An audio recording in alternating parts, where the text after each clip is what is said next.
5-6 дена месечно гледање со едниот родител е премалку за да се оствари здрава врска.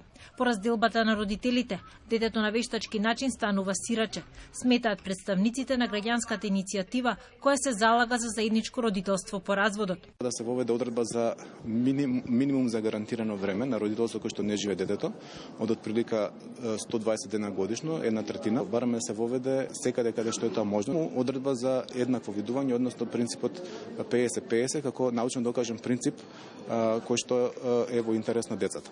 Во реализација на барањата за заедничко родителство ќе помогне и МПЦ. Како што велат тие, ќе настојуваат да не дојде до развод, но ако тоа се случи, детето не смее да биде жртва. Значи ние како црква сметаме дека присуството на двата родители е многу важно без разлика дали се тие нели разделени, тоа многу ќе значи во воспитувањето и изградувањето на личноста на едно дете. Децата бараат совет на СОС линијата на Меѓаши, како да постапат за да не ја изгубат љубовта на некој од родителите. Но едниот родител кој е второстепен или со право на видување нема толку можност квалитетно и временски да посвети внимание на своето дете и многу често партнерите кога се мразат или не се почитуваат и сакаат, вршат влијание на детето и тоа е најстрашното.